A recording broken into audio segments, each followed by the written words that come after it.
जो साहब ने पूछा था लड़की के विषय में कि आपने ऐसा ऐसा कहा, तो आपने उनकी लड़की को देखा? बोली नाम सुना है, मैंने देखा नहीं। और जिस दिन का इंसिडेंट ये बताती है कि ये हमारे दरवाजे धमकी देने आए, उस दिन की बात मैं आपको बताऊं। उस दिन मैं सीतापुर जेल में अपनी माँ के पास मिलने गया। जल्दबाजी में पॉस्को लगाना था उनको। लड़की बालिग थी उस समय। पॉस्को लगाना था तो उन्होंने कहा कि अगर पॉस्को लगा देंगे तो आगे चल के कभी भी ये लोग बरी नहीं हो पाए। लड़की का स्टेटमेंट ही सब कुछ मायने रखे। इस वजह से पॉस्को लगाने के लिए उन्होंने एक फर्जी मार्कशीट बनवाई। 2017 में जो गैंगरेप हुआ था उसमें जो तीन अज्ञात व्यक्ति थे, उसमें एक नवीन सिंह था और उसने भी बलात्कार किया। हम लोगों से पूछो, हमारे लोगों को जीना मुश्किल हो गया, जी रहे हैं सिर्फ बच्चों की वजह से, लेकिन हमारे लोगों की जिंदगी नर्क बना दिया। मुझे ये बोल के वहां से भगा दिया गया, किसी रेपिस्ट को अंदर नहीं आने दिया या उसकी फैमिली। हम लोग भी फौजी थे, हम लोगों की इज्जत नहीं थी। हम लोग दर दर बैठा बैठा के रो रहे थे कि मेरी भी सुनी जाए, मेरी तो किसने नहीं सुना। ऊपर से मुझसे कहते हैं सीबीआई के अधिकारी कि वो लड़की झूठी है, लेकिन हम कुछ कर नहीं सकते। हम ही लोग जानते हैं आज हमारी ये पोजीशन हो गई कि हमारे हस्बैंड की नौकरी भी छूट गई, डीएससी दोबारा ज्वाइन किया था, पेंशन भी नहीं मिलती। एक पेंशन से हमारा इतना बड़ा परिवार चलता है। वकील को देने के लिए पैसे नहीं है, 3-3 4-4 महीने वकील नहीं गया है, तुमको तो सरकारी गवर्नमेंट वकील मिल गया। आज वही 506 का केस है कि मुझे एक मेरा करेक्टर सर्टिफिकेट तो नहीं बन सकता। 34 साल आर्मी में रहने के बाद उनको रिटायर कर दिया गया विदाउट पेंशन, ये बोल के कि तुम नौकरी के लिए फिट नहीं हो, तुम अपने आप को नुकसान पहुंचा सकते हो, साथ में दूसरे को नुकसान पहुंचा सकते हो। एक सिंगल नौकरी करने जाते हैं, वहां बदल जाता है कि हाँ हम इस रेप केस में जुड़े हैं, हमको वहां से हटा दिया है। नमस्कार, मेरा नाम दीपिका नारायण भारद्वाज है। पिछले लगभग 1-1.5 हफ्ते से इंडिया में जो खबर सबसे ज़्यादा सुर्खियों में है वो है उन्नाव रेप केस। बहुत सारे लोगों ने इस केस के बारे में बहुत सारी बातें कर ली, लेकिन सच जो है कहीं बहुत दूर छिपा नजर आता है। आज मैं जिसके साथ हूँ वो इस पूरे के पूरे केस की सबसे ज़्यादा महत्वपूर्ण कड़ी है। हालांकि इनके बारे में कोई बात नहीं करता है, लेकिन ये वो महिला है जो एक गृहिणी है, हाउसवाइफ है, इनके भी बच्चे हैं। इनको इस केस में इस लड़की जिसने कुलदीप सिंह सेंगर के खिलाफ केस किया है, उसी लड़की ने इन महिला को दो दो रेप केसेस में, एक रेप और एक गैंग रेप केस में जो है लिप्त कर रखा है, लेकिन इनकी बात कोई भी नहीं सुन रहा है। तो मुझे लगता था कि सबसे ज्यादा इंपॉर्टेंट है कि हमारी मीडिया इनसे बात करे, लेकिन कोई मीडिया इनसे बात नहीं कर रही है। तो आज मैं उस किरदार को इस पूरी कहानी के उजागर करना चाहती हूँ आप सबके सामने, जो इस पूरी की पूरी कहानी की सबसे ज्यादा इंपॉर्टेंट कड़ी है, और इनका नाम है शशि सिंह। बहुत बहुत धन्यवाद शशि जी हमारे को ज्वाइन करने के लिए। नमस्ते। शशि जी, मुझे एक बार 2017 में ले चलिए कि ये पूरा का पूरा मामला शुरू कहाँ से हुआ था, आपका इसमें नाम कैसे आया, क्यों आया, और आपके परिवार के साथ तब से लेकर आज तक क्या हो रहा है। मैडम 2017 में जो है ये लड़की 11 तारीख को भाग गई थी अपने आप, अपने घर से किसी के साथ। उसके बाद 20 तारीख को महेश सिंह हमारे दरवाजे आते हैं, कहते हैं शुभम सिंह जो है हमारी भतीजी को भगा ले गए हैं और कहाँ है पता लगाओ। जब हम लोगों को कुछ पता ही नहीं तो हम लोग क्या पता लगाएं। उसके बाद ये अपना 20 तारीख को एफआईआर भी करते हैं, पुलिस को बुलाते हैं, ढूंढवाते हैं, लड़की औरैया से लेके आते हैं। ये सब हम लोगों की जानकारी में कुछ भी नहीं था, क्यों मैडम हम लोग 2001 से जो है कानपुर में रहते थे। वही अप्रैल मई जून में गेहूं फसल में हम लोग गांव जाते थे। तो महेश ने जबरदस्ती हमारे ऊपर दबाव बनाया कि नहीं हम ऐसा कर देंगे, हम वैसा कर देंगे, तुम्हारे परिवार को पूरा लिखा देंगे। कई विधायक जी हमारे गांव के थे तो हम लोग इनके पास गए, तो इन्होंने कहा ठीक हम देखेंगे। फिर ये अपना योगा वोगा का प्रोग्राम था, कहीं चले गए। फिर दूसरे दिन हम लोग गए, तो ये जब लड़की आ गई तो इन्होंने क्या किया कि विधायक से प्रेशर बनवाया कि नहीं तुम शादी करा दो शुभम के साथ। तो इन्होंने खुद पंचायत बुलाई, हम लोगों को भी बुलाया गया, हम गए, हमारे हस्बैंड आर्मी में थे, यहाँ कानपुर में पोस्टिंग थी, तो यहाँ से भी इनको छुट्टी दे के बुलाया गया। तो हम लोगों ने मना कर दिया। लड़की मैडम ये एक बार पहले और भी किसी के साथ, यादों के साथ भाग गई थी, जो कि गांव में सब लोग जानते थे, मगर हम लोग कभी इसके घर नहीं गए, ना हम लोगों को कोई जानकारी होती थी। जब ये केस हुआ उसके बाद हम लोगों को जानकारी ये हुई कि ये पहले किसी के साथ भाग गई थी, हर बार भाग जाती है, अपने आप आ जाती है। तो हम लोगों ने शादी से साफ इनकार कर दिया कि नरेश तिवारी के साथ ये भगी है, कहाँ भगी, किसके साथ भगी, हम लोगों को कोई जानकारी नहीं है। बाद में ऑडियो रिकॉर्डिंग इसकी जो निकली तो ये नरेश तिवारी से बात कर रही थी, और नरेश तिवारी से कह रहे हम मर जाएंगे, ये कर लेंगे, वो कर लेंगे, और हमारे बच्चे के ऊपर दबाव बना रहे कि नहीं विधायक जी शादी करवा दे। भाई विधायक जी, हम लोग आर्मी के हैं, हम लोग अपना कमाते हैं, अपना खाते हैं, अपने घर में रहते हैं, हमको किसी लेना देना नहीं। जबकि विधायक के घर हम कभी गए ही नहीं, जबरदस्ती का दबाव था हमारे ऊपर। हम लोगों ने मना कर दिया, शादी हम नहीं करेंगे। तो इन्होंने सोचा कि नहीं, चलो इनके पूरे परिवार को हम एफआईआर में लिखवा दें, तब तो ये शादी करेंगी। तो जब ये एफआईआर में पूरे परिवार को लिखाया जा रहा था, तब हम लोग फिर विधायक के पास गए कि भैया ये जो है गलत हो रहा, हम लोगों को किसी लेना देना नहीं, ये क्यों कर रहे हैं ऐसा। तो विधायक ने महेश से कहा कि देखो ऐसा है कि जब माँ बेटी किसी को कुछ पता नहीं है, इन लोगों से, आपके परिवार से कोई लेना देना नहीं, तो आप शादी का दबाव, जिसके साथ बात करती हो, जिसके साथ भगी हो, वहां शादी कराइए। इनके यहाँ क्यों जबरदस्ती दबाव बना रहे हैं। तो उसी बीच में जो है इन्होंने अपना एफआईआर तो कर दिया, हमारे बेटों को भी अरेस्ट करवा दिया और नरेश को भी अरेस्ट करवा दिया। उसके 4-5 दिन बाद पता नहीं कहाँ ढूंढ के आया ब्रजेश यादव, उसको भी अरेस्ट करवा दिया। अरेस्ट करवाने के बाद 4-5 दिन थाने में रहे, पूछताछ होती रही, हम लोग जाते रहे, तो सब लोग यही कहते थे तुम्हारे बेटे का कोई दोष नहीं है। और फिर जो है ये क्या किया कि 17, ये जो 11 तारीख वाला केस था, जो 17 जून वाला, तो महेश ने दिमाग लगाया दिल्ली में रह के, और पूरा मीडिया चैनल सब कुछ सपोर्टिंग में करने के बाद ये गांव गए। गांव में जाके पर्चा छपवा के गांव भर में पर्चा छपवाया, और एफआईआर उन्नाव में जाके किया कि शशि सिंह विधायक के यहाँ लेके गई थी, उन्होंने ऐसा ऐसा रेप किया 4 जून को। मतलब ये 17 जून वाला केस खत्म करके 4 जून पहुंच गए। और 4 जून इसलिए पहुंच गया क्योंकि 17 जून वाला जब केस हुआ था तो मेरा बेटा मेरे घर ही में था, मेरे घर में कैमरे नहीं लगे थे उस समय। हमने फिर जो है 11 जून के बाद जो है हमने कैमरे अपने घर में लगवा लिए। तो इन्होंने सोचा अब गांव भर में पता चल गया उनके घर में कैमरे लग गए हैं, तो इन्होंने उधर के छोड़ के 4 जून में आ गए कि 4 जून को शशि लेके गई थी और ऐसा ऐसा करवाया। मैडम एक बात बताइए, हम लेके, जब हम तुमको कभी देखा नहीं, पहचानते नहीं, जानते नहीं, हमारी तुम्हारी कोई फोन में कॉल में बात नहीं हो रही है, ना विधायक जी से हमारी कभी 20 साल पुराने, देख ले हमारी शादी के जो है उस समय 27-28 साल हो गए थे, तो जब हमारी कभी उनसे बातचीत नहीं हो, हम कैसे किसी अचानक किसी घर में लेके चले जाएंगे।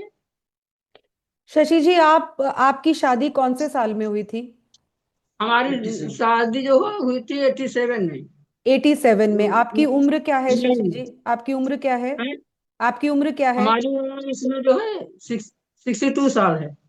ठीक है, तो मतलब आप कभी भी, क्या कुलदीप सिंह सेंगर से किसी भी तरह से, किसी और की कभी आपने नौकरी लगवाई है? मैडम कोई बात ही नहीं नौकरी लगवाने के लिए। तो हमने मीडिया में यही दिया था कि मेरे बच्चे, मेरी लड़की पढ़ रही है, मेरा बेटा बड़ा है, मेरे छोटा लड़का बीटेक कर रहा था, जिसकी लाइफ इन्होंने खराब कर दिया झूठे केस में फंसा के। तो हम अपने बच्चों के लिए नौकरी ले जाएंगे कि तुम्हारी जो फर्जी मार्कशीट जो बनवाया है, कहाँ से बनवाया, किस लेटर पैड से लिखवा के ले गई हो 2002, उसमें नौकरी हमको कोई देगा कि हम इनको नौकरी दिला देंगे। तो हैं? आपने इस वाकया से पहले कभी कुलदीप सिंह सेंगर से कोई फोन के ऊपर बात नहीं की थी? कभी कोई बातचीत नहीं थी? कोई मैडम किसी प्रकार की, हम लोग देखो फौजी आदमी, अपने आप में डिपेंड रहने वाले, आप हम एक लोगों को बहुत कोई लेना आप देना एक नहीं। बहुत इंपॉर्टेंट चीज बोल रही हैं शशि जी। आप ये कह रही हैं जी कि आप कानपुर में रहते थे। जी, आप 2001 से हमने माखी कानपुर में निकाल लिया। आप माखी में नहीं थे 2017 में? कभी कभी नहीं, गाँव जाते में थे? बता रहे हैं ना कि गेहूं की फसल अप्रैल के महीने में होती, मई में, तो उस हाँ। समय फसल के समय जाते, खेती पाती है, मेरा मकान है, हम लोग अच्छा। परमानेंट नहीं रहते वहां। अच्छा, लेकिन 4 जून को हाँ, आप कहाँ थे? माखी गांव में थे कि कानपुर में थे? नहीं, 4 जून को माखी गांव में ही थे। और जिस समय इन्होंने केस के बताया डिटेल, उस समय हमारी और हमारे हस्बैंड से बात हो रही, देखो हम्म। सीबीआई ने वो भी नहीं लगाया। ओ जब हम लोगों को सीबीआई, अच्छा, 4 जून को जिस वक्त की बोल रही है कि आप हाँ इसको लेकर गई हैं सेंगर के घर पर, उस समय पे आपकी अपने पति से भी फोन पे बात हो रही है? जी, पति से भी बात हो रही है। उस समय बताइए। कोई मतलब उस समय कोई मतलब ही नहीं था। ये 17 को पहले ही केस बना दी थी, बाद में ये 4 जून को फर्जी लेके बैठ गई। कोई मतलब नहीं था। ये महेश की सोच लो, सोची समझी साजिश, और इनका जितना विपक्ष था उन सब लोगों ने विधायक को फंसाने के लिए, क्योंकि विधायक हमारे गांव के इतने बढ़िया आदमी थे, हर गांव का बच्चा बच्चा जानता है कि कभी उन्होंने गलत नहीं किया। और हम लोगों को तो कोई मतलब ही नहीं था, हम लोग उनके पास किस लिए जाएंगे, क्या हमारा लेना देना है। तो तो गांव में किसी भी इंसान की कोई स्टेटमेंट नहीं ली गई कि आप उनको जानते नहीं है, पहचानते नहीं है, तो आप उनकी नौकरी क्यों लगवाएंगे? अच्छा, मुझे एक और चीज हाँ। बताइए। जो गैंगरेप केस उसने पहले लगाया था, उसमें भी उसने हम्म। एक स्टेटमेंट में ये बोला था कि 11 जून को शशि सिंह फिर दोबारा से मेरी नौकरी लगवाने के लिए मुझे कानपुर के लिए बोलने लगी। बोलने लगी। तो उसके मैडम हम्म। 4 जून को जो इनके बता रहे हैं कि हमारे साथ केस हो गया, हम लेके गए। और फिर इन्होंने घर आने के बाद, जब वहां यम्स में इनका जो है वो हुआ था, बयान हुए थे, तो यम्स में इन्होंने कहा था, जज साहब ने पूछा, धर्मेश शर्मा थे, कि नहीं 4 जून को आपको लेके गई थी, आप जब घर पे लौटी किसी से बताया? बोली हमने किसी को नहीं बताया। बोले शशि को बताया? बोले शशि को भी नहीं बताया। बताइए मैडम, आपके साथ इतनी बड़ी दुर्घटना होती, हम जब हम आपको नौकरी दिलाने ले गए तो आपने हमको बताया नहीं। नहीं, पर उसने तो ये अपनी स्टेटमेंट में बोला हुआ है कि मैंने तो बताया था शशि को, और फिर शशि ने बोला कि ये तो बाहुबली है, ये सबको मार देंगे, तुम चुप रहना। ये मैडम बता रहे हैं, यम्स में मेरे सामने बयान हुए थे।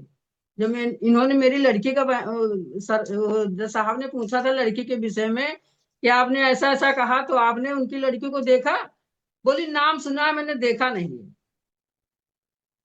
तो ये हर जगह झूठ आपकी बोलती है। बेटी का इन्होंने कभी कभी देखा नहीं, कभी बात नहीं करी, लेकिन वैसे ही नाम ले दिया आपकी बेटी का भी? वैसे नाम ले लिया। अब एक बार बोली बुलाने आई थी, एक बार बोली फोन किया था, और उसके बाद बोली हम फोन जो है मतलब चलाना ही नहीं जानते हैं, हमारे पास फोन कभी था ही नहीं। और जबकि बगल वाले पड़ोसी का फोन नल पर गिर गया था, उसको उठा के ये इस्तेमाल करती थी। वो गई थी लेडीज, बयान भी दे के आई थी, हाँ, और इसकी कहती हमने बातें तो किसी, हर जगह पे बदलती ही जा रही हैं। इसकी एक सब स्टेटमेंट और बदलती जा दूसरी रही। स्टेटमेंट से कोई लेना देना ही नहीं है। क्या इनको जो आपकी है जरा भी। हम्म हाँ। क्या आपकी बेटी का, जिस वक्त का ये गैंगरेप का केस पूरा बना रही थी और गैंगरेप के केस में आपकी बेटी को शामिल करने लगी, तो आपकी बेटी के फोन की किसी भी तरह के जांच हुई कि भैया उसने किसी से बात करी है कि नहीं करी है? आप लोगों को मैं क्या कुछ भी नहीं सुना गया? मैडम, हमारे लोगों के, हम लोग आईजी डीआईजी मीडिया सबके सामने गए, किसी ने नहीं सुना। क्योंकि उस समय यही हो रहा था कि नहीं तुम्हारे लड़के के फोन से जो है नरेश तिवारी ने बात किया। मैडम जैसे बच्चे हैं गांव में है, वो अपने मामा के यहाँ आता था, अपनी बहन के यहाँ, तो रोड पर निकले, मान लिया उसका दोस्त छोटा था, उसका माँ भांजा, तो वो हमारे बेटे का दोस्त था, तो उसने क्या किया कि इनके फोन से नरेश तिवारी बात कर लिया। बस वो फोन कॉल की वजह से मेरे बेटे को इतना घसीटा गया, इतना घसीटा गया। डीआईजी साहब के पास गए, उस समय अभय प्रसाद थे लखनऊ में। तो बोले मैडम क्या करें, अब आपके वो लड़के की फोन कॉल है। तो हमने कहा सर, आपके पास कोई आ जाए, कोई जरूरत पड़ जाए, तो आप कह दो फोन हमको दे दो, हम 2 मिनट बात कर लें। तो बात करने के लिए हमारा बेटा दोषी हो गया। खैर उस समय उन्होंने, नेहा मैडम थी वहाँ, नेहा पांडे थी उन्नाव में एसपी, तो उन्होंने बात किया कि देखो हमारा कोई फोन लेके बात कर ले तो क्या आप हमको सजा करवा देंगी, जेल भिजवा देंगी? आप जांच करिए, और जांच करके जो है, जब तक जांच नहीं पूरी होती तब तक अरेस्टिंग नहीं होती है। लेकिन नरेश ने थाने में पैसा दे के, इधर पैसा दे के, हमारे पास रिकॉर्ड है, दरोगा जो बात कर रहे हैं कि हमने 3 लाख रुपए खर्च किए हैं, इनको अंदर करना ही है। महेश सिंह बोल रहा है कि हम उस हमने पर, 3 लाख रुपए खर्च किए। हाँ हाँ, 3 लाख रुपए खर्च किए नरेश के, वो महेश के हमारे पास रिकॉर्ड है।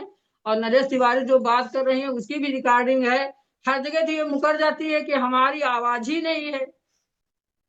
जैसे इसकी बड़ी बहन वीडियो बना के डाली है, वकील के पास गई है, और कहती विधायक ने रेप नहीं किया है, हम मर जाएंगे झूठ नहीं बोलेंगे, हमें सिक्योरिटी चाहिए, सिक्योरिटी दिलाओ। अब ये इनको जब ये ऑडियो और वीडियो जब मिलते हैं तो ये कहती मेरी आवाज ही नहीं है। तो जब इनको झूठ ही बोलना है और झूठ को ही सारी दुनिया दिखा रही, सारे मीडिया वाले दिखा रहे हैं। हम लोग भी फौजी थे, हम लोगों की इज्जत नहीं थी? हम लोग दर दर भटक भटक के रो रहे थे कि मेरी भी सुनी जाए। मेरी तो किसने नहीं सुना। हम लोग कैसे रोए हैं? हम ही लोग जानते हैं। आज हमारी ये पोजीशन हो गई कि हमारे हस्बैंड की नौकरी भी छूट गई, डीएससी दोबारा ज्वाइन किया था, पेंशन भी नहीं मिलती। एक पेंशन से हमारा इतना बड़ा परिवार चलता है। मेरे बच्चों की लाइफ खराब हो गई, कहीं सर्विस के लिए फॉर्म नहीं डाल सकते हैं। सबके ऊपर झूठे एलिगेशन लगाती रही है। क्या हम लोगों को तकलीफ नहीं है? लेकिन हम लोग बहुत भागे। उस समय हमारे बेटे के समय हम लोग इतना भागे कि हमने लोन लेके उसको बीटेक कराने के लिए पैसे जमा किए थे। आज भी हम लोन भरते हैं, और लेकिन हमारे बेटे की लाइफ खराब हो गई। आज 2-2 रुपए के लिए इधर उधर भागे घूमते, कहीं इधर गाड़ी चलाते, कहीं उधर चल जाते। वकील को देने के लिए पैसे नहीं है। 3-3 4-4 महीने वकील नहीं गया है। तुमको तो सरकारी गवर्नमेंट वकील मिल गया। तुमको तो हर जगह संस्था ने पैसे दे दिया कि तुम्हारे साथ ये हुआ, तुम्हारे साथ ये हुआ। अरे कभी हमारे गांव आके हम लोगों से पूछो कि हम लोग कैसे काटे हैं, तुम्हारे साथ क्या हुआ, हम लोग नहीं जानते क्या हुआ। आज का तुम्हारा रिकॉर्ड है, तुम्हारे बाबा क्रिमिनल थे, तुम्हारे दादा क्रिमिनल थे, तुम्हारे पिता क्रिमिनल थे, तुम्हारे चाचा क्रिमिनल थे। कितने मर्डर किए हैं। गांव में एक लड़की, परिवार की ही लड़के भाग गई थी, तो उसको क्या किया था, लड़की को अपने घर ले आए। जो जिस लड़के के साथ गई थी, कानपुर का था, उसको मार के फेंक के आए थे। 5 साल का लड़का, उसको जो है किसी ट्रेन में बैठा ले आए थे, महेश सिंह। इनका रिकॉर्ड हम लोगों ने सब कुछ बताया, हर जगह बताया, मेरी कहीं सुनी ही नहीं गई। हम लोग त्रस्त होके, मजबूर होके बैठ गए। बेटा मेरा 6 महीने जेल काटा। मेरी क्या पोजीशन थी मैं ही जानती हूँ, किसके सामने हम रोए। हमारी कोई नहीं सुना है। आज झूठे केस में सबको जो है फांसी दे दो, सजा दे दो। अरे दिल्ली में जितनी मीडिया चला रही, आके माखी देखे आके कि लोग क्या कहते हैं।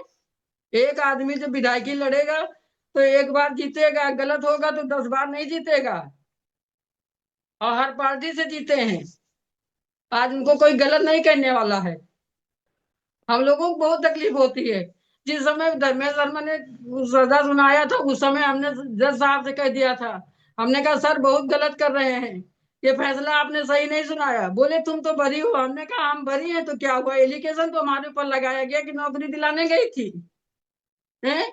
आपने ये नहीं सोचा किसने, जब आप कभी गए नहीं, हमारी कभी कोई मोबाइल कॉल नहीं है, हमारी कोई बातचीत नहीं है, हमारा घर के उनका आना जाना नहीं है, तो हम कैसे नौकरी दिलाने चले जाएंगे? जो मार्कशीट आप दिखा के पास को लगा रहे हैं, उस मार्कशीट को आप देखिए कि उसमें हमको नौकरी देंगे। हम भी एक लेटर पैड लेके उसमें जन्मतिथि लिखवा देंगे, हमको नौकरी दिला दो या हमारे बच्चों को नौकरी दिलवा दो।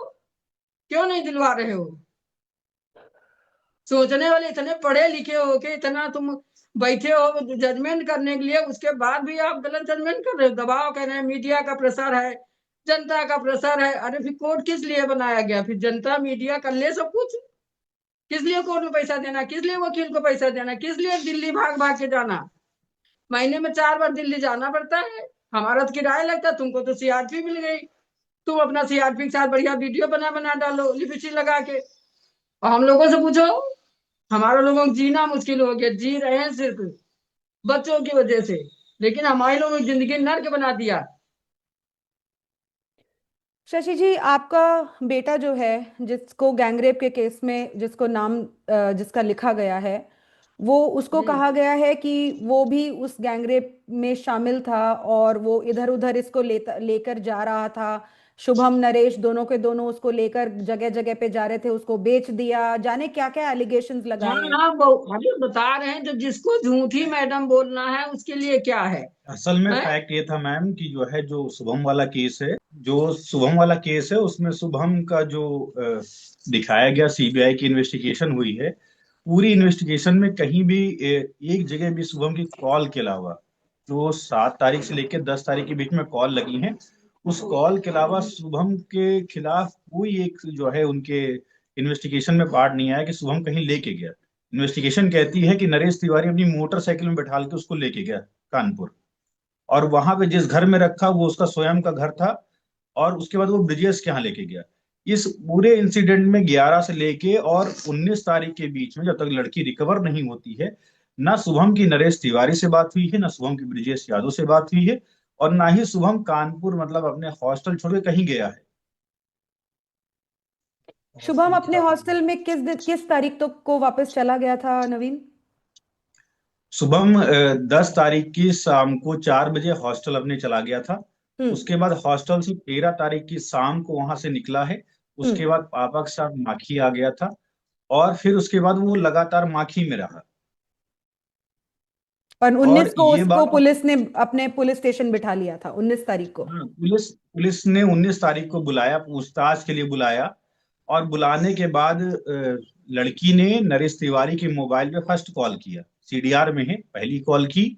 और उसने कहा कि जो है नरेश तिवारी से बात करना है। तो पुलिस वालों ने नरेश तिवारी से कहा कि अब ये कह दो कि हमारे मोबाइल में बैटरी नहीं है, और अपना मोबाइल कह दो कि शुभम वाले फोन पे फोन करे, क्योंकि नरेश तिवारी का जो मोबाइल था वो कीपैड मोबाइल था, उसमें रिकॉर्डिंग नहीं थी। इस वजह से शुभम वाले मोबाइल में कॉल कराई जाती है, उसको रिकॉर्ड किया जाता है। वही दो रिकॉर्डिंग है जो आज की डेट में वायरल है, जो सभी जगह चल रही है, जिसमें नरेश तिवारी और वो लड़की बात करती हैं। वो शुभम के मोबाइल में रिकॉर्ड किया गया।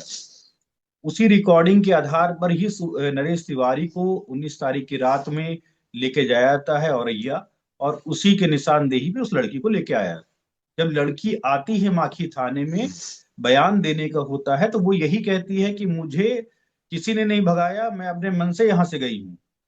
ये 161 का स्टेटमेंट वो रिकॉर्ड कराती है। ये 161 का स्टेटमेंट कहीं ऑन रिकॉर्ड नहीं है नवीन? उस समय रूबी सिंह एक महिला सिपाही थी, अजय सिंह रजावत हल्का इंचार्ज थे, जिनके सामने ये स्टेटमेंट रिकॉर्ड किया गया।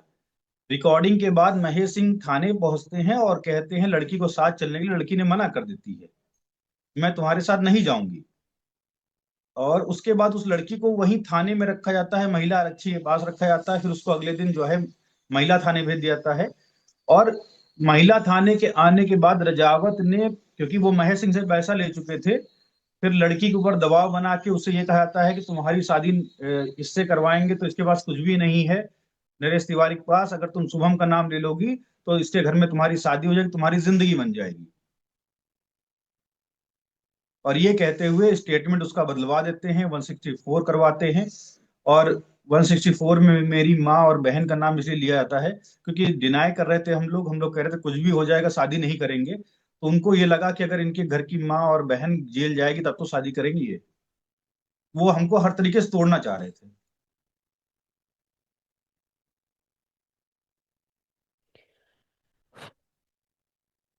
तो बेसिकली महेश सिंह का एक जो सोल एम था वो ये था कि किसी ना किसी तरह से शुभम से शादी करा दी जाए।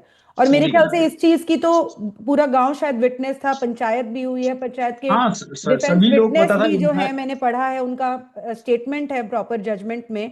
लेकिन किसी की विटनेस एक्सेप्ट नहीं करी गई नवीन। विटनेस की बात नहीं मैम, महेश सिंह का मोबाइल सीबीआई ने जो है सीज किया, उसकी ऑडियो कॉल जितनी भी रिकॉर्डिंग थी वो रिकवर की गई। उसमें से 65 ऐसी ऑडियो हैं जिसमें वो स्वयं कह रहा है कि इनको शादी करना पड़ेगा। और समझने वाली और सोचने वाली बात यह है नवीन कि जो हमारी अदालत इस लड़की को 15 साल 7 महीने 4 दिन की बता रही है, उस लड़की का खुद का चाचा उसकी शादी कराना चाह रहा है और कोई ये देख ही नहीं रहा है। वो बालिग होगी तभी तो ना ये शादी करा रहेंगे, नाबालिग की कैसे शादी करा सकते हैं? मैम जब ये केस हुआ तो उस समय क्या हुआ कि उस जल्दबाजी में पॉस्को लगाना था उनको। लड़की बालिग थी उस समय, पॉस्को लगाना था। तो वहां पर जो अजय सिंह रजावत उस समय जिनके पास ये जांच थी, उन्होंने कहा कि अगर पॉस्को लगा देंगे तो आगे चल के कभी भी ये लोग बरी नहीं हो पाएंगे, लड़की का स्टेटमेंट ही सब कुछ मायने रखेगा।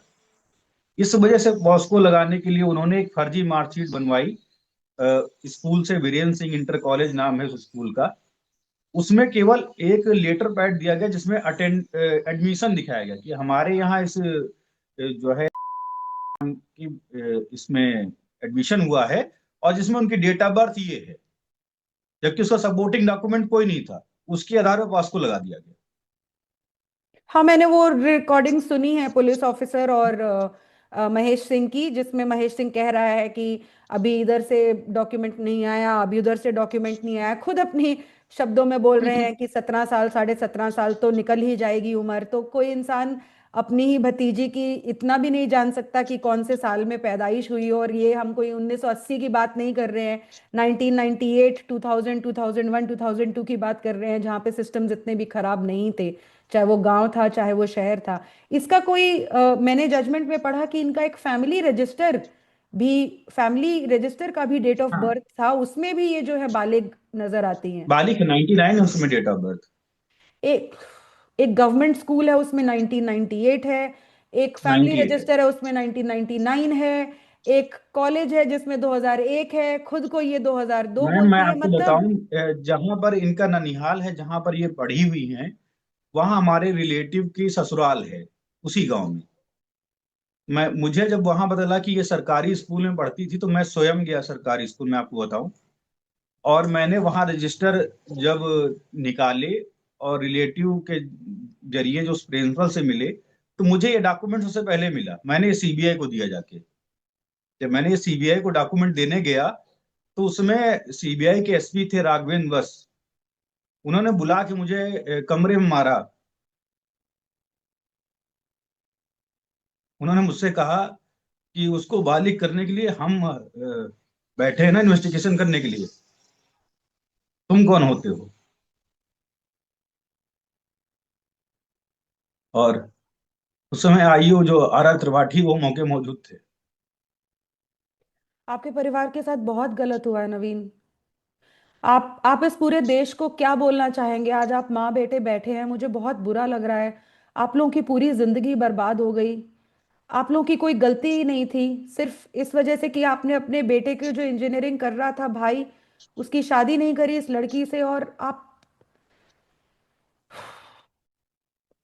वही तो मैडम शर्म की बात है। एक आर्मी वाले की मैडम जो है डालती हैं, उसके साथ रेप हुआ, उसके साथ न्याय नहीं हो रहा, न्याय नहीं हो रहा। अरे हम लोग भी आर्मी वाले हैं। आपको इतनी जो दिलचस्पी है उससे, आप हमारे गांव आइए, हम लोग आर्मी वाले ही हैं।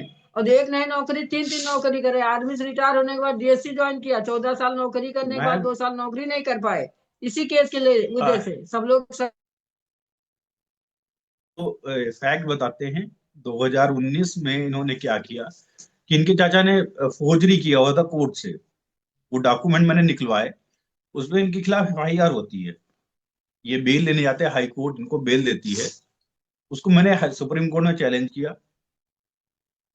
तत्कालीन सीजीआई ने उस बिल को खारिज किया, और उसमें साफ साफ लिखा कि जो है कोई कोर्ट के डॉक्यूमेंट के साथ फोर्जरी करके 16 साल तक अगर कोई व्यक्ति फरार रहता है और दो दो मुकदमे में अपने आप को एकटल दिखाने के लिए उसमें वाइटनर का प्रयोग करता है, जो इनके चाचा है महेश सिंह। और उसके बाद उन्होंने उस बेल को खारिज किया, और उसमें साफ साफ लिखा ऐसे व्यक्तियों को लाइफ इम्प्रिजमेंट तक की सजा होनी चाहिए। जब ये मैंने तो ये। कराया तो उस हाँ, बोलिए बोलिए। हम्म। जब मैंने ये कराया तो उसके बाद महेश सिंह और उसके परिवार को तभी चैन नहीं मिला। तो उन्होंने 2019 में एक और स्टेटमेंट सीबीआई के सामने देते हैं 164 का, जिसमें कहते हैं कि उस 2017 में जो गैंगरेप हुआ था, उसमें जो तीन अज्ञात व्यक्ति थे, उसमें एक नवीन सिंह था, और उसने भी बलात्कार किया है। मेरे खिलाफ 2019 में स्टेटमेंट सीबीआई में दिया, 164 कराया गया उनका मजिस्ट्रेट सामने, और वो भी इसमें लगा है। क्या रेप का एलिगेशन लगाना इतना आसान है? किसी को भी लगा दो। 2017 में पहले मेरे भाई पे, 2018 में मेरी माँ पे, फिर मैं बचा पैरवी करने के लिए 2019 में मेरे पे। और उसमें बाद में इन्वेस्टिगेशन होती है, और ये तो कहिए कि मेरी लोकेशन और बाकी दो अन्य लोग जिनका नाम लिया गया था इसमें, वो सभी लोग मतलब आउट ऑफ स्टेट थे। अगर वो लोग इस स्टेट में भी होते कहीं और इस जगह पे भी होते, तो वो भी जेल में होते।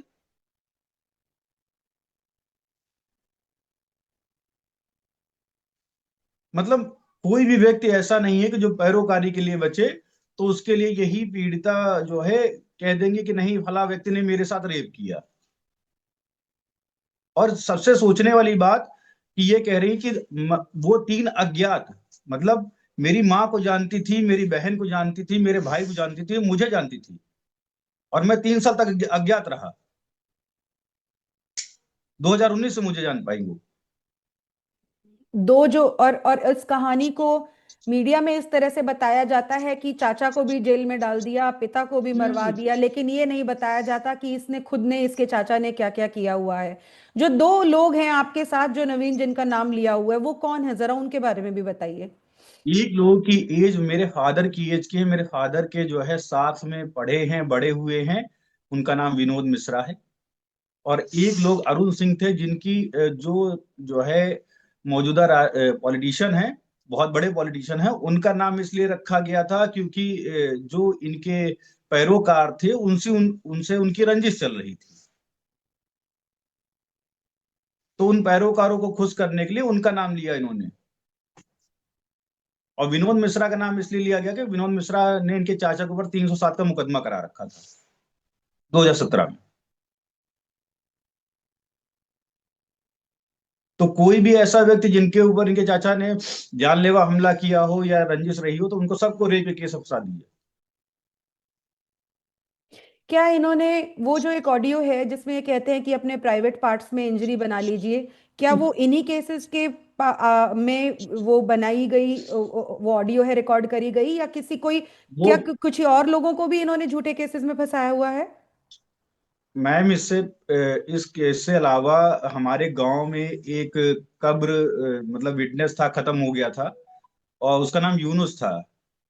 उसके पूरे परिवार को ये 5 लाख रुपए का लालच दे रहे थे, और उसमें 19 लोगों के खिलाफ इन्होंने एप्लीकेशन दी थी।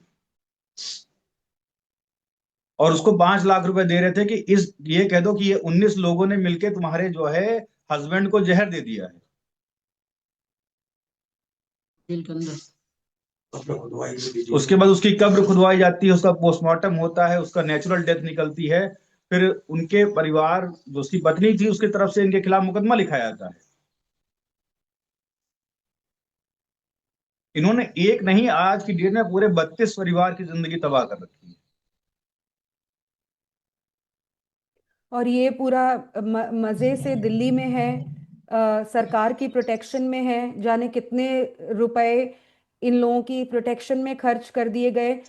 एक और चीज जो सब लोगों का सवाल होता है, एक्सीडेंट वाला केस 2019 में, जो इसकी चाची और इसकी मासी और इनके लॉयर की जो है एक्सीडेंट में डेथ हो जाती है, उसमें बोला जाता है कि 11 बार जो है उस ट्रक ने इनकी गाड़ी को मारा था।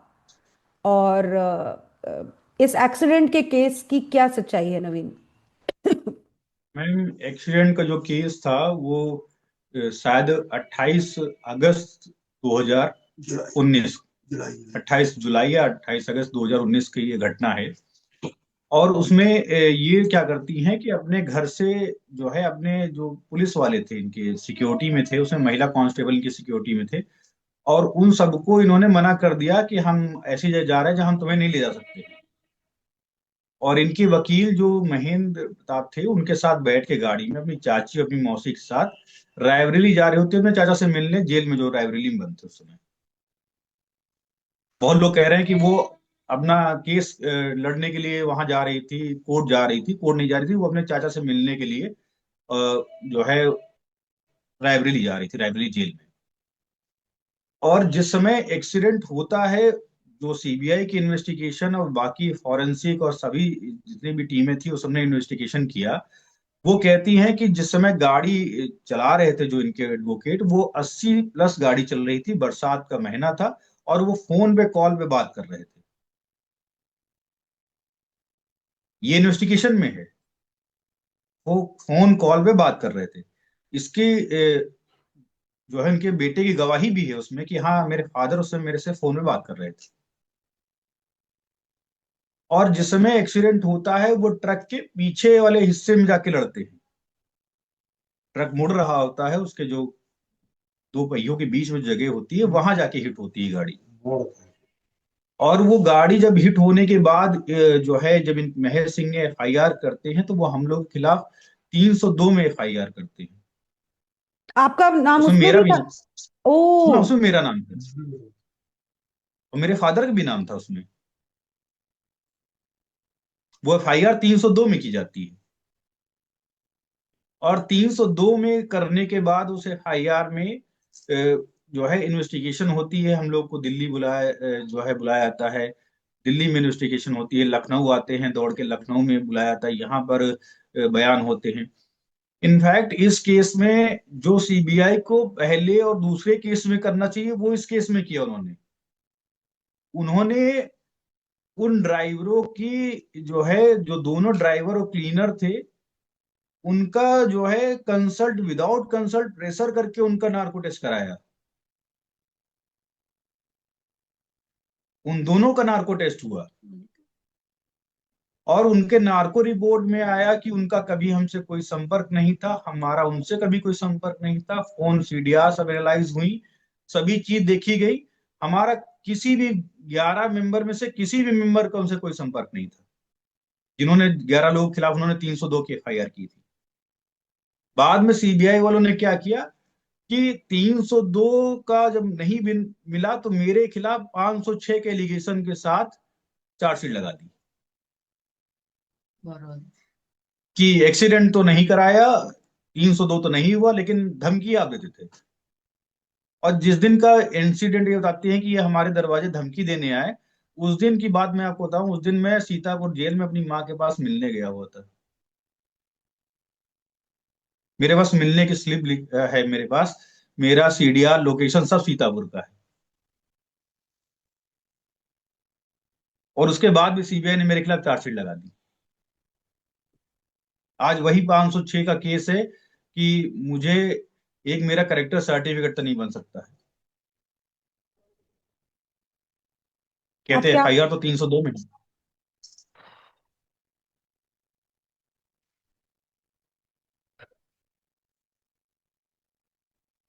आप लोग कैसे लड़ पा रहे हैं? मैं तो, मेरी तो समझ से बिल्कुल परे है नवीन, बट मैं आपको हैट्स ऑफ करूंगी, आपने हिम्मत नहीं छोड़ी। हम लोग तो इस तरह के केसेस हर हम रोज लोग बेटा देखते सिर्फ हैं। भगवान सहारे लड़ रहे हैं, हम तो हर भगवान पे रोज भरोसा करें। हम हर रोज देखते हैं कि इस तरह के मामलों में लोग सुसाइड कर लेते हैं, और जो जिस पीड़ा से आप लोग गुजरे हैं, मुझे लगता नहीं है कि उसकी कोई भी। मैम, इन्होंने कोशिश पूरी की थी।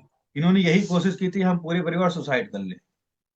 इनके चाचा ने, यहाँ तक कि सभी लोगों ने, इनके जितने भी लोग थे इनके परिवार में, उन्होंने पूरी कोशिश की। मेरी माँ का, मेरी बहन का पहले नाम लिखाया, फिर मेरे भाई को गैंगरेप में फंसाया, फिर मेरे ऊपर 302 की FIR करवाई, मेरे फादर पे 302 की FIR करवाई। वहां से भी नहीं इनको मिला, जब उसमें क्लीन चिट हुआ फिर मेरे ऊपर रेप का एलिगेशन लगा दिया। फिर उसमें भी कुछ नहीं पाया गया, उसमें एक क्लोजर रिपोर्ट लगी। आप एक चीज बताइए, कोई इनसे पूछने वाला नहीं है कि आप किसी के ऊपर रेप एलिगेशन लगा सकती हैं। मेरे फादर का 302 में नाम इसलिए आया क्योंकि उन्होंने इनकी फर्जी TC और मार्कशीट के खिलाफ कोर्ट में एप्लीकेशन दी थी। 156(3) डाली थी जिसपे इनके खिलाफ FIR करने का आदेश किया गया था। क्या हम कोर्ट प्रोसीडिंग करेंगे तो उसके बाद जो है, अगर इनके खिलाफ कोई कोर्ट से निर्णय आएगा तो उसके खिलाफ किसी का भी जो 302 में आप नाम डाल दोगे? लोग ये भी पूछते हैं नवीन कि अगर इतनी सारी चीजें हो रही थी, तो जब आप तो पहले क्यों नहीं आप लोगों ने आवाज उठाई, या आप लोगों ने पहले क्यों नहीं ये सब कुछ सामने लाया? अभी जब इनकी मैं सस्पेंशन ऑफ सेंटेंस हुआ तभी क्यों आवाज उठा रहे हैं? लोग ये पूछते हैं। 2000 2018 से हम लोग लगातार सभी मीडिया हाउस, सभी जितने भी अधिकारी हैं, यहाँ तक कि मुख्यमंत्री, PM, ऐसे कोई जगह नहीं बचा होगा जहां मैं स्वयं नहीं गया हूं। मैं आपको बताऊं, एक बार मैं अपनी एप्लीकेशन लेके 2019 में अमित शाह जी के ऑफिस गया दिल्ली में। तब मेरी माँ का केस चल रहा था। मुझे ये बोल के वहां से भगा दिया गया कि जो है, किसी रेपिस्ट को अंदर नहीं आने दिया जाएगा, या उसकी फैमिली को। मेरे फादर ने 34 साल देश की सेवा की है। 34 साल आर्मी में रहने के बाद उनको रिटायर कर दिया गया विदाउट पेंशन।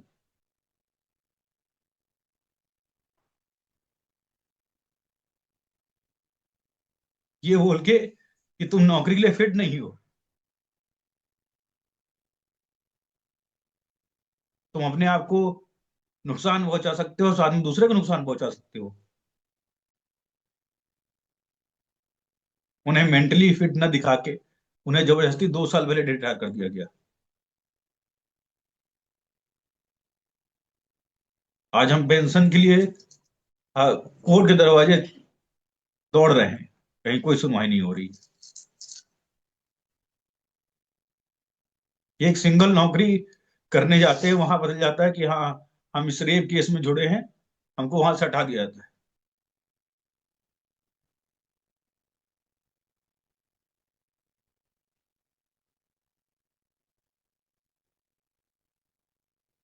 लेकिन हमको भगवान भरोसा है कि एक दिन कम से कम सच्चाई आएगी देश के सामने।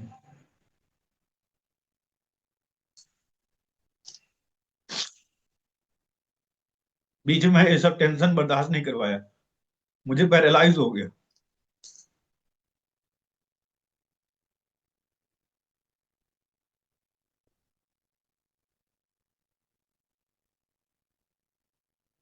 मैंने बहुत सारे वीडियो, बहुत सारे चीजें, सारे फ्रंट लाइन मीडिया, जी न्यूज वगैरह जितने भी जो है फ्रंट लाइन मीडिया, सबके पास भेजे। मैम मेरी बात सुन लीजिए, हमारा भी पक्ष सुन लीजिए। किसी ने आज तक नहीं सुना। अगर 34 साल देश की सेवा करने के बाद उनके बच्चों को रेपिस्ट बना दिया था इस कंट्री में, और 62 मुकदमे जिसके परिवार पे हो, 12 हत्या के मुकदमे हैं, वो देश की बेटी है।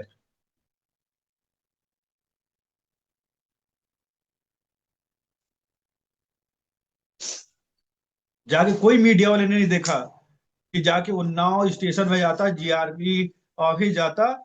1998 से लेकर 2002 में जहर खुरानी के सबसे बड़ा गिरोह चलाते थे इनके चाचा। आज भी तस्वीर लगी है। पूरी पूरी बालामऊ ट्रेन को लूटते थे। आज भी वहां एफआईआर दर्ज है। किसी मीडिया हाउस ने, हमने सबको भेजा, कोई मीडिया चैनल वाले ने आज तक नहीं दिखाया।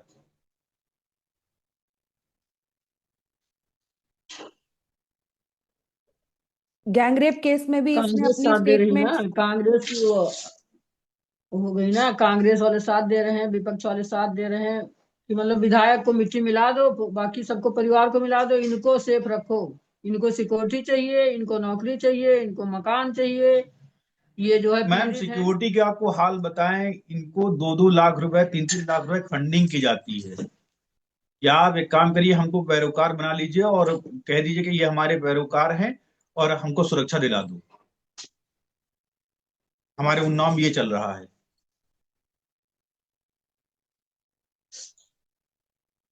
और मैंने केवल इनको इसी बात के लिए सपोर्ट कीजिए। मैं उस दिन यही देख रही थी। मैं सुप्रीम कोर्ट में जो रिट पिटिशन डाली गई है उसमें 16 लोगों को सिक्योरिटी मिली हुई है, 16 लोगों को। मैम बता तो सरकार रहे हैं कि कितना पैसा खर्च कर रही है इस केस के ऊपर, और फिर बोलते हैं कि हम, सरकार किसी कुछ कर नहीं रही है इस पीड़िता के लिए। कर नहीं। हाँ।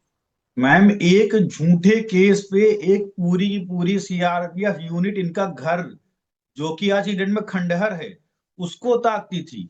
एक पूरी यूनिट, 16 लोग सुबह, 16 लोग शाम को, 32 लोग केवल उस घर को ताकते थे। और उन 32 लोगों में आज की डेट में जो यहाँ पे शायद नौकरी करके गए होंगे, उनसे अगर पूछा जाएगा बुला के, तो कोई नहीं आना चाहता है इनके पास। ये सब एलिगेशन लगा देती हैं।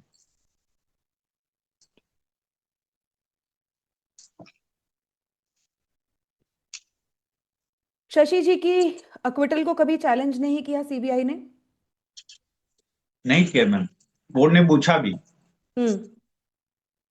2021 में कोर्ट ने पूछा क्या शशि सिंह के खिलाफ आप जो है कोई पिटीशन फाइल करेंगे, उन्होंने डिनाई कर दिया।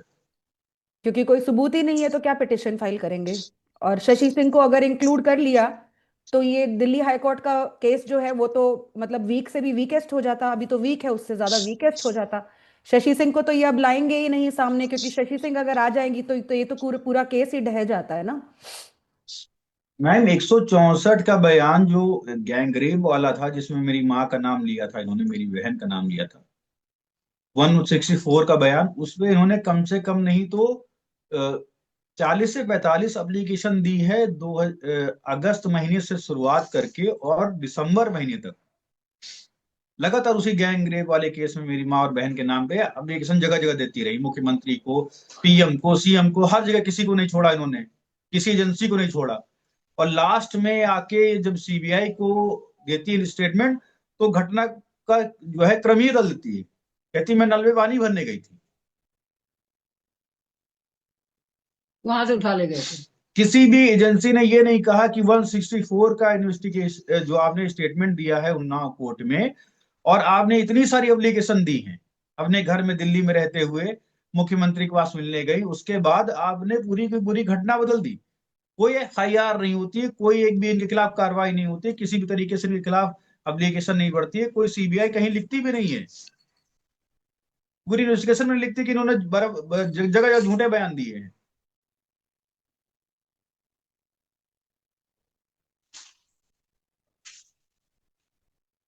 ऊपर से मुझसे कहते हैं सीबीआई के अधिकारी कि वो लड़की झूठी है, लेकिन हम कुछ कर नहीं सकते।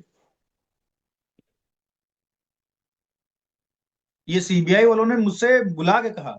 अगर हमारे देश में अब ये हाल आ गए हैं कि सीबीआई भी कुछ नहीं कर सकती, मीडिया भी कुछ नहीं कर सकती, कोर्ट भी कुछ नहीं कर सकता, और ये चंद झूठ बोलने वाली महिलाएं सड़कों पर बैठ के किसी को भी फांसी देने के लिए बोल सकती हैं, तो हम हाँ, बहुत ही गलत समय में रह रहे हैं भाई। प्रदर्शन प्रदर्शन करके ही सब खाली सच करवा लेंगे, बाकी जो है कोई डॉक्यूमेंट सही नहीं है, बाकी किसी के बयान नहीं सही है, खाली प्रदर्शन सबसे बढ़िया है। वो प्राचा नहीं गए थे, तुमने वकालत किस लिए किया था? जब तुम कहते हो जनता साथ देगी तुम्हारा, तो तुम वकालत बेकार करने गए थे। मैम आपको बताते हैं ये जो पहले अपना प्रदर्शन करवा लेते, प्रदर्शन से फैसला हो जाता। किस लिए कोर्ट गए थे? सीबीआई ने इन्वेस्टिगेशन किया, अप्रैल महीने में शुरुआत किया, मेरी माँ को पहले दिन 5 दिन के लिए रिमांड पे रखा, फिर उसके बाद 6 दिन की रिमांड और बढ़ाई गई, कुलदीप सेंगर को रिमांड पे रखा गया था, बयान करवाए गए थे इनसे, रिटर्न में लिया गया था कि आप अपना नार्को टेस्ट कराने के लिए तैयार हैं। हम लोगों ने तुरंत एप्लीकेशन कुलदीप लिख के सेंगर से लिया गया था आप नार्को टेस्ट कराने के लिए तैयार है, दोनों ने रिटर्न में दिया था। सीबीआई ने उसको लिया, और उसको लेने के बाद जो है विक्टिम ने डिनाई कर दिया कि हम नार्को टेस्ट नहीं कराएंगे। अगर विक्टिम ने डिनाई कर दिया था तो दोनों एक्यूज का ही कराते आप, लेकिन उन्होंने नहीं कराया। उन्हें फैक्ट पता थे, सब कुछ पता था एजेंसी को, लेकिन हमारे देश में कोई व्यक्ति मर रहा हो, मरता रहे, चाहे वो आर्मी वाला हो, उसका परिवार हो, केवल कोई आर्मी वाला शहीद हो जाए तब देशभक्ति दिखती है। उसके घर पे जाने के लिए, हो हल्ला मचाने के लिए देशभक्ति दिखती है, और उसका परिवार जिंदा रहते हुए अगर मर रहा है तो उसको मरने देते हैं। ये हमारे देश का कानून है। हमने तो मैडम उसी समय सीबीआई से डायरेक्ट कह दिया था, आईओ से। हमने कहा त्रिपाठी जी, कभी भी जिंदगी में कोई मरता भी होगा, हमसे कोई कहते सीबीआई जांच करा लो, हम कभी जीवन में नहीं कहेंगे सीबीआई जांच करा लो। जो सारा झूठा को सच बना के रख दिया, और आज हम लोग उसी झूठे को जो है आज झेल रहे हैं। कैसे झेल रहे हैं? हमने तो यहाँ तक कहा। गैंगरेप के केस में भी नवीन, हैरानी की बात है ये, और मैं सब व्यूअर्स को इस बात के ऊपर कंसंट्रेट करने के लिए बोलूंगी। एक लड़की जो पहले कहती है कि शशि सिंह ने मेरे को नौकरी का झांसा देके कानपुर ले जाने के लिए गाड़ी बुलवाई, और 10 बजे मैं उस गाड़ी में जाके बैठ गई, वही महीनों के बाद अपनी स्टेटमेंट सीबीआई में बदल देती है कि नहीं, मैं तो बाहर पानी लेने गई थी और उसके बाद मेरे को किडनैप कर लिया गया। लेकिन आप लोगों को ताज्जुब होगा ये सुन के कि गैंगरेप के केस में भी 3 लोगों के खिलाफ चार्जशीट करी गई है, और लास्ट में सीबीआई की स्टेटमेंट ये है कि क्योंकि लड़की ये कह रही है, हम्म। जी, क्योंकि लड़की ये कह रही है कि ये घटना इन तीनों ने इसके साथ की। वही सीबीआई पहले स्टार्टिंग में ये कहती है कि 11 जून को तो ये वाकया शुरू ही नहीं हुआ था, शुरू ही 12 जून को हुआ है। 12 जून को वो लड़की नरेश के साथ निकली है। 11 जून को नरेश और शुभम दोनों की लोकेशन माखी से कहीं दूर है, सीबीआई खुद ये कह रही है। तो मुझे मैं ये सवाल पूछना चाहती हूं कि अब जो ये सीसीटीवी लगे हुए हैं, अब ये जो सीडीआर निकलती हैं, अब ये जो टेक्निकल एविडेंस निकलते हैं, क्या इनकी भी किसी लड़की की स्टेटमेंट के सामने कोई वैल्यू नहीं है? मैम कोई वैल्यू नहीं रह गई है। आपको बताएं, सीबीआई इन्वेस्टिगेशन में सीडीआर मतलब मान के लिए 55 किलोमीटर दूर का है। जिस जगह की घटना बता रही है वहां से 55 किलोमीटर दूर का सीडीआर है। और उसके बाद सीबीआई की इन्वेस्टिगेशन में अगर आप फाइंडिंग नहीं दे सकते हैं कि जो है हमने पूरी इन्वेस्टिगेशन करने के बाद पाया क्या, तो आप किस बात की इन्वेस्टिगेशन एजेंसी हो? अब कोई लड़की कह दे आप सीधे सजा कर दो, क्या जरूरत है एजेंसी की जांच बिल्कुल करने सही की? बात, बिल्कुल सही बात कह रहे हो नवीन, बिल्कुल सही कह रहे हो। लड़कों को, पुरुषों को फांसी पे टंगा देना चाहिए एज सुन एज कोई लड़की फाइल करती है और वो कहती है कि 50 लाख 60 लाख रुपए दे दो, तो अगर आप दे सकते हो तो दे दो, और अगर नहीं दे सकते हो तो उनको फांसी लगा दो। हम तो हर रोज ही ये केस देखते हैं नवीन, लेकिन इतने सालों, इतने सालों एक परिवार को सफर करना, खैर पता नहीं कितने सारे परिवार हैं जो सफर कर रहे हैं। शशि जी, आप ये पूरी देश की जनता को, हमारी सुप्रीम कोर्ट को जो अब इस केस को सुनेगी, अगर कुछ कहना चाहती हूँ एक माँ होने के नाते, आप भी इस देश की एक बेटी हैं, क्या कहना चाहेंगी शशि जी? आपकी बेटी भी इस देश की बेटी है जिनको कभी किसी ने कुछ सुना ही नहीं। मैंने उस दिन अर्नब गोस्वामी के शो पे यही कहा था कि आज मैं शशि सिंह और निधि सिंह के लिए बैठी हूं, लेकिन उनको कोई फर्क नहीं पड़ता क्योंकि वो उनकी टीआरपी के लिए सही नहीं बैठता। आप नहीं, क्या कहना चाहेंगी सब लोगों को शशि जी? हम तो यही कहना चाहते हैं जो सच है, जो सीबीआई जो जांच करी है, जो उसमें एविडेंस लगाए हैं, जो वीडियो बना रही, ऑडियो चला रही, उसको जांच के जो है फैसला दिया जाए। इनके जो चिल्लाने से और धरना प्रदर्शन करने से ही सब कुछ होता हो तो हम लोग भी आ जाएं धरना प्रदर्शन करें दिल्ली में। जैसे प्राचा कह रहे हैं कि जनता फैसला करेगी, तो प्राचा को वो कलम नहीं करना चाहिए था। जनता फैसला करती है तो जनता को इकट्ठा कर लेते, प्राचा वो कर लेते। आपने आपने पर्सनली क्या सफर किया है सुप्रीम कोर्ट को, अगर आप कहना चाहेंगी शशि जी, सुप्रीम कोर्ट के जजेस को आप अपनी तरफ से क्या निवेदन करना चाहेंगी? अब 3 हफ्ते बाद सुनवाई है इस मामले में। हम तो सुप्रीम कोर्ट से यही कहना चाहते हैं कि सर न्याय का जो है देखिए आप, क्या इसमें न्याय लिखा है, क्या नहीं करना चाहिए।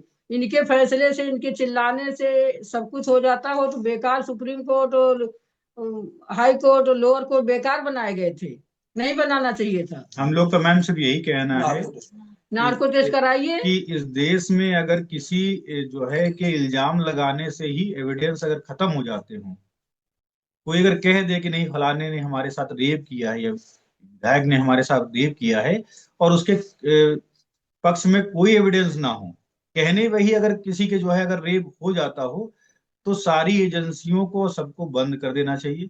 और अगर एविडेंस देखे जाते हो तो कम से कम इस केस में एविडेंस देखे जाएं, तथ्यों को देखा जाए, एविडेंस को देखा जाए, उनको सुना जाए।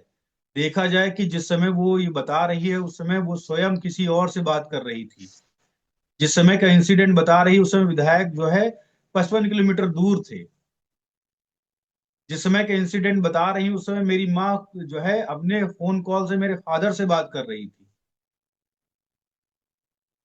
जो सीबीआई ने नहीं देखा, जो इस चार्जशीट में नहीं लगाया गया, कम से कम आज बड़ी अदालत में पहुंचा है, कम से कम आज तो देखा जाए।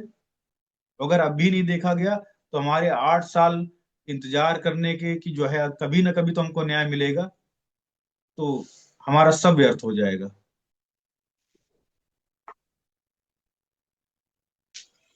जो ये 7:52 से लेकर 8:30 की बात है नवीन, ये लड़की कहती है कि 8 से 8:30 बजे के बीच में कुलदीप सिंह सेंगर ने उसका बलात्कार किया।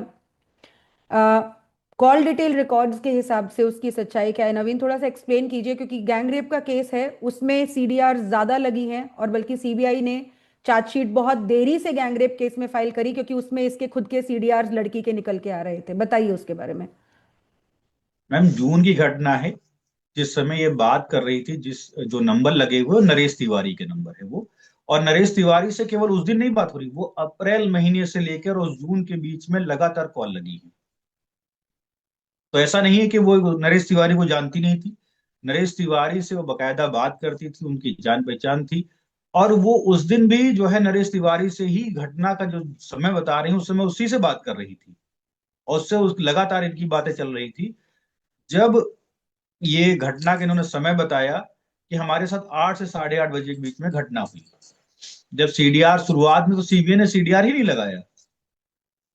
RC 8 यानी कि कुलदीप सिंह सेंगर का जो केस है, रेप केस है, उसमें नरेश तिवारी का सीडीआर नहीं लगाया। और जब इस सीडीआर को RC 11 में लगाया गया तो जज साहब ने कहा कि that is a different case, ये केस अलग। Different RC number. और ये कहते हुए वो एविडेंस माने ही नहीं।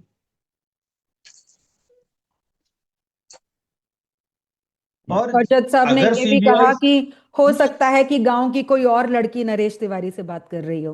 हाँ, मतलब, और जज साहब ने ये कहा कि हो सकता है शशि सिंह के साथ भी कुलदीप सिंह सेंगर ने कुछ बहुत गलत किया हो, इसलिए शशि सिंह इस केस में, ये जो जज साहब है। मैम इस केस जज इस साहब हैं, देख लो। इस केस में आपको बताएं, जज साहब और सीबीआई दोनों, जैसे RC 8 और RC 11 की इन्वेस्टिगेशन एक ही आईओ ने की, सेम आईओ था। और उसने क्या किया, RC 8 की चार्जशीट लगा दी और RC 11 की चार्जशीट को रोक लिया। जब सुप्रीम कोर्ट गए हम लोग, जब हम लोगों ने कहा कि आईओ का क्रॉस तभी होगा जब RC 11 की चार्जशीट लग जाएगी, तो उस आईओ ने क्या किया कि तुरंत एक इंस्पेक्टर रैंक के आदमी को उसका आईओ बना के चार्जशीट लगवा दी। अपने आपको RC 11 की पूरी चार्जशीट में, सारे बयान में वही आईओ है सेम। लास्ट के आखिरी बनने में आईओ बदल जाता है, ये दिखाने के लिए कि आगे चल के कभी केस छूटे तो उसके ऊपर ये एलिगेशन ना हो कि जो है उसको जानकारी RC 11 की थी।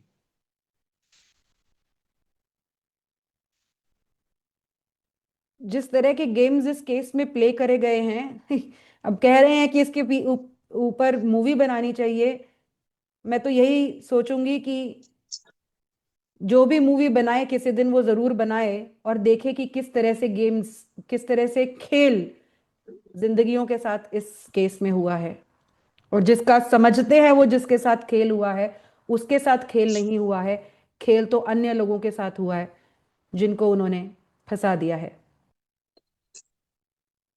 नवीन, आपके भाई तो अभी भी गैंगरेप केस में है, और आपके पिताजी का तो खैर नहीं है कोई, लेकिन आपका 506 में धमकी देने में अभी भी है। आपको लगता है कि आप लोगों को न्याय मिलेगा? मैम 506 का केस मैं आपको बताऊं, 2019 में मेरे फादर का भी नाम उसमें है, 506 में। 2019 में फाइल किया गया था ये केस। आज भी ट्रायल कोर्ट हमको दिल्ली बुलाती है, हर महीने हम लोग ट्रायल दिल्ली जाते हैं। 3 विटनेस है उसमें, एक उनकी माँ, एक उनके चाचा, और एक वो स्वयं। और उसके बाद आज तक तीनों विटनेस ने गवाही नहीं दी। पिछले एक विटनेस को 1.5 साल से सम्मन किया जा रहा है और उसे मेडिकल लगा रहा है। हम लोग दौड़ रहे हैं, आज 6 साल हो गया है। और वो सिर्फ इसलिए करा रहे हैं कि ताकि ना हमको कहीं नौकरी मिले, ना हम कहीं कुछ कर पाए। इस वजह से जो है वो ही कर रहे हैं ये लोग। तो क्रिमिनल इंटिमिडेशन वाले केस में ये लोग आते नहीं है, और गैंगरेप केस में तो मैंने देखा नहीं कि इनको, लड़की को बड़ा न्याय चाहिए हो। गैंगरेप केस में क्या हो रहा है, उसमें इतना विलंब क्यों हो रहा है? मैम उसमें सारे एविडेंस इनके खिलाफ हैं। इनका पूरा 164 इनके खिलाफ है। इनके जितने एविडेंस, इनका कहा हुआ और सीबीआई की इन्वेस्टिगेशन दोनों ही अलग अलग है। इनके बयान अलग हैं, सीबीआई की इन्वेस्टिगेशन अलग है। तो उस केस को जानबूझ के डिले कर रही ये लोग, स्वयं कर रहे हैं, सीबीआई डिले कर रही है। सीबीआई डिले कर रही इसमें जो गैंगरेप में जो मेन विटनेस थे उनको सीबीआई ने बुलाया नहीं है, केस को कमजोर करने के लिए। कह रही है अगर आपको जरूरत हो आप डिफेंस से बुला लीजिए उनको। एक विटनेस को हम लोगों ने डिफेंस से बुलाया, जो रेप, ये विक्टिम के साथ जो है ट्रेन में था, जिसकी कॉल, जिसके मोबाइल से इन्होंने फोन किया था, जिसका रिकॉर्डिंग हुई थी, जिसने अपना मोबाइल दिया था, वो भी एक फौज में था। और वो छुट्टी आ रहा था, ट्रेन में था, ट्रेन में इनको मोबाइल दिया था। बाद में पता चला कि वो उसकी डेथ हो गई कोविड में। 2000 में। हाँ। तो लेकिन सीबीआई ने किसी, उनकी स्टेटमेंट तो रिकॉर्डेड है ना, उन्होंने स्टेटमेंट तो दे दी थी। हाँ उनकी, हाँ स्टेटमेंट रिकॉर्डेड है। और वो तो उनके तो और सीडीआर में भी पूरे डिटेल्स हैं कि वो आर्मी का कोई इंसान था, उसका फोन हाँ लेके इसने कितनी देर तक बात की है, पता नहीं कितने देर तक इसने उससे बात की है। मैम, उसके बाद भी इनके चाचा को ये पता चल गया था कि उसके मोबाइल से बात हुई, तो उसको धमकी देने लगे कि आप अपना मोबाइल बंद कर लो वरना आप अपने इस लफड़े में फंस जाओगे। जिस व्यक्ति के घर की अगर बेटी मतलब किडनैप हो या भग गई हो, वो सबसे पहले उस इंसान से कहेगा मेरी बेटी को पकड़ के रखो, मैं उसको आ रहा हूं लेने। वो उससे ये नहीं कहेगा अपना मोबाइल बंद कर लो।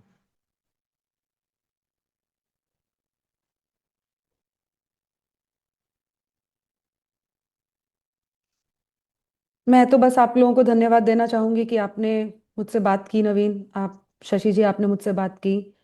मैं अपनी तरफ से पूरी कोशिश कर रही हूँ कि अन्याय ना हो किसी के साथ। बस लेकिन मैं, मैडम, आप इनको जो ये कहते हैं ना कि हम नार्को टेस्ट नहीं कराएंगे, किसी पीड़िता का नार्को टेस्ट हुआ है क्या? जो तुम पीड़िता हो तब ना कराओ नार्को टेस्ट? क्यों नहीं कराना चाहती भाई? किसी को फर्जी फांसी दिला दो। आप 10 लोग इकट्ठा करके फर्जी फांसी दिलवा दो। कांग्रेस वाले इकट्ठा हो जाओ, तुम कांग्रेस की हो, कांग्रेस तुम्हारा साथ दे रही है, तो तुम फर्जी किसी को फांसी दिला दोगी, किसी घर बर्बाद कर दोगी। अपना घर बसाने को तुमने देर नहीं लगाई, शादी भी कर लिया, बोलती 2 बच्चे हमारे हैं, हमको उनको सिक्योरिटी चाहिए। बाकी किसी बच्चे, किसी परिवार, किसी खानदान, रिश्तेदार कुछ नहीं है, इज्जत नहीं है। किसी को कहने के पहले ये सोचो मैं कर क्या रही हूँ, कि किसी को नहीं, फांसी दिला के तुम राज करोगी। वो तो कहती हैं योगी जी से अब कि रेप पीड़िताओं को पार्टी में टिकट देनी चाहिए। तो हम्म।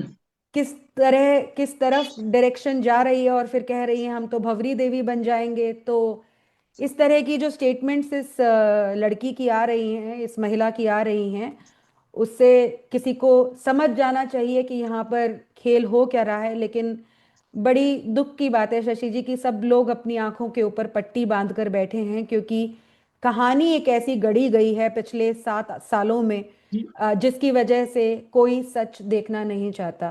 देखने मैं नहीं आपसे, चाहिए। मैं आप सभी लोगों से विनती करती हूँ कि प्लीज इस वीडियो को शेयर कीजिएगा। यहाँ एक जी। परिवार नहीं, यहाँ एक कुलदीप सिंह सेंगर नहीं, यहाँ पे दर्जनों परिवार हैं जिनका कोई ना कोई इस मामले में किसी ना किसी तरह से फंसा हुआ है। ये सिर्फ, और अगर एक लड़की की सिर्फ कथन ही सब कुछ है, तो शशि भी महिला है, उनकी बेटी भी महिला है, दूसरे केसेस में जो लोग फंसे हुए हैं उनके घर की महिलाएं भी महिलाएं हैं। तो ये जो हमारे देश में चल रहा है कि कोई भी लड़की जो जाके एक स्टेटमेंट लिखवा दे और उसके बेसिस पे कानून जो है किसी को भी ट्रायल पर सालों साल सड़ा रहा है, और ये भी नहीं देखना चाह रहा है कि क्या तथ्य हैं, क्या साइंटिफिक एविडेंस है, क्या टेक्निकल एविडेंस है। ये बहुत भयावह है, ये बहुत ज्यादा डरावना है। और कुलदीप सिंह सेंगर के खिलाफ इस लड़की ने 2.5 महीने बाद पहली शिकायत की थी। अपनी सारी की सारी स्टेटमेंट्स गैंगरेप केस में बदल चुकी हैं।